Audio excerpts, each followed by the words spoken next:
Welcome to fresh சமையல். இன்றைக்கி நம்ம பார்க்க போகிறது பூஜை ரூம் தான். பூஜை ரூமில் என்னென்ன பொருள் கட்டாயம் வச்சுக்கணும், எந்த மாதிரி பொருள் வைக்கக்கூடாதுன்னு சொல்லி தான் உங்கள்கிட்ட ஷேர் பண்ண போகிறேன்.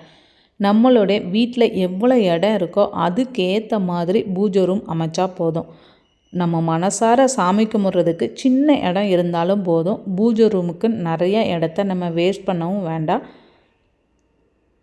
விளக்கு பொருத்தி சாமி கும்பிட்றதுக்கு ஏற்ற மாதிரி பூஜை ரூம். அந்த பூஜை ரூம் எப்பவும் நல்லா சுத்தமாக இருக்கணும்.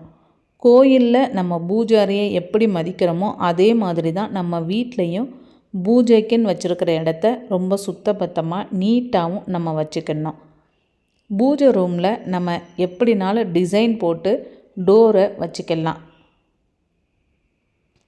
இந்த மாதிரி உள்ள சீரியல்லாம் வச்சுருக்கும் போது நைட்டு நம்ம லைட் போட்டு வைக்கும் போதே ரொம்பவே அழகாக இருக்கும். பூஜை ரூமில் சாமி படங்கள் எப்போவுமே தெற்க பார்த்து மட்டும் வைக்கவே கூடாது. பூஜை ரூமும் கிழக்க பார்த்து இருக்கிற மாதிரி நம்ம வச்சுக்கலாம். இந்த மாதிரி சின்ன சின்ன ஸ்டாண்டு வாங்கி வச்சு கூட நம்ம வால்லே செட் பண்ணி கூட சாமி கும்பிட்டுக்கலாம். நமக்கு விருப்பமான சாமி படங்களை நம்ம வச்சுருப்போம். குபேரர் சிலையும் துர்க்கை அம்மனோட படம் இருந்தால் மட்டும் அது வடக்கு நோக்கி இருக்கிற மாதிரி வச்சு நம்ம வழிபடுறது ரொம்பவே நல்லது.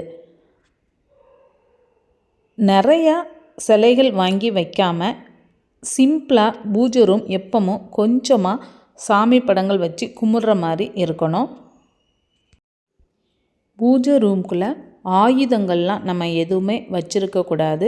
நம்ம ஏதாவது தேங்காய் உடைக்கிறதுக்கு அந்த மாதிரி எடுக்கிறதுக்கு மட்டும் பயன்படுத்திட்டு மற்ற நேரம் அங்கேருந்து அதை நகட்டிடணும். பூஜைக்கு அலங்கரிக்கிற மலர்கள் எல்லாமே நல்ல வாசனை உள்ள மலர்களாக இருந்தால் ரொம்பவே நல்லாயிருக்கும். அதுக்குன்னு நம்ம நிறையா வெளியில் போய் வாங்க முடியாத நேரத்தில் வீட்டிலே சின்ன சின்னதாக நம்ம வச்சுருக்கிற 2 மல்லிப்பூ, பிச்சிப்பூ, ரோஸ் பூ அந்த மாதிரி நல்ல வாசனை வர்ற மலர்களை வச்சு சாமிக்கு நம்ம போட்டுக்கலாம். ஆர்டிஃபிஷியலாக உள்ள மலர்களை வாங்கி நம்ம தொங்க விடுறதை விட நேச்சுரலாக வாசனை வர்ற மாதிரி இருக்கிற மலர்களை வச்சு நம்ம பூஜை பண்ணிக்கலாம். டெய்லி வாங்க முடியலனாலும் வாங்கி நம்ம மொத்தமாக ஸ்டோர் பண்ணி வச்சுட்டு கூட டெய்லி பூஜைக்கு பயன்படுத்தினாலும் ரொம்பவே நல்லது.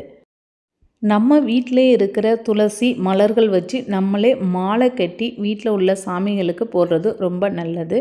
சாமி ரூமில் கண்டிப்பாக இந்த மாதிரி ஒரு பாத்திரத்தில் தண்ணி இருக்கணும். நம்ம எப்போல்லாம் சாமி கும்பிட்றோமோ பூஜை ரூமில் நல்ல தண்ணி நிறைஞ்சு இருக்கணும்.